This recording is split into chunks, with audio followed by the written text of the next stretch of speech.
What's happening, everyone? John Hendricks here for Boot Crew Media, coming at you with another episode of The Drive, presented by DraftKings Sportsbook. 3 minutes. That's all it takes, right? It doesn't take long to squander a lead, to have everything just kind of go to, well, hell in a handbasket, right? That's kind of what we saw on Sunday from the Saints.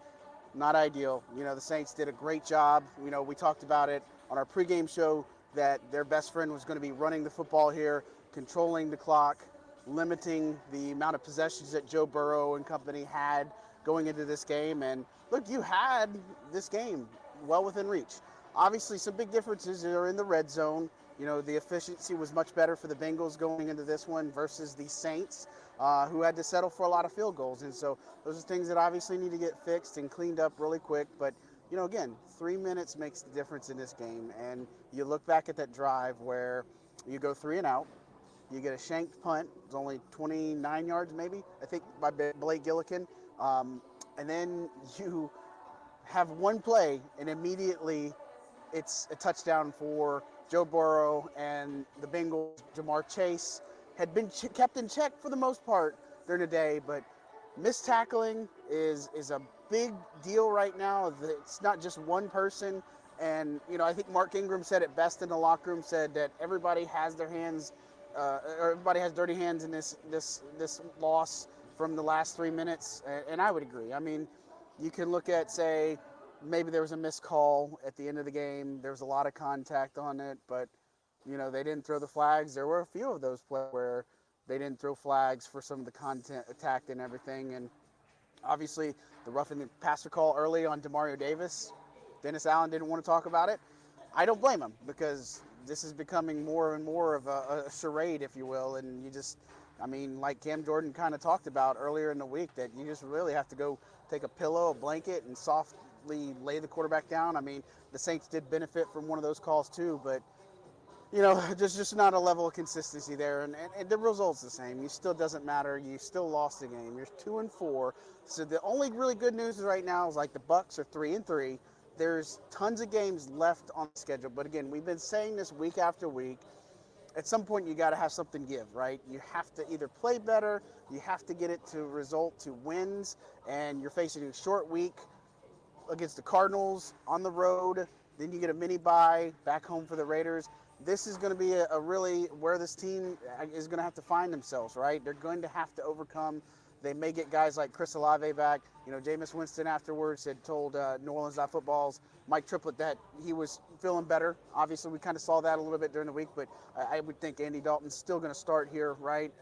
Just because it's a short week. Might get Chris Olave back. I don't think so about Jarvis Landry, Michael Thomas. You had Andres Peat go out.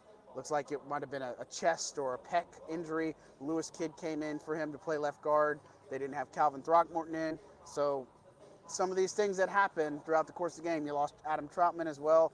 That is a big part of the playbook, but you still had a chance to win this game. And I think what's frustrating is you've seen this a lot of times from this team this season, that they've had chances to win football games, winnable games, and just have not found a way. There was a drive, obviously, where at the end of the game, I thought they did things pretty well moving, but you can't take a sack there. You had Trey Hendrickson break up a pass that would have been to Jawan Johnson. That would have been a completion. I think it would have been a first down too, but those types of moments and those final 3 minutes for the Saints, that was the difference in this game. They ran the ball at will against the Bengals, even though they knew what was coming. They couldn't stop Taysom Hill. They couldn't stop Alvin Kamara. Even Mark Ingram was having a good game too.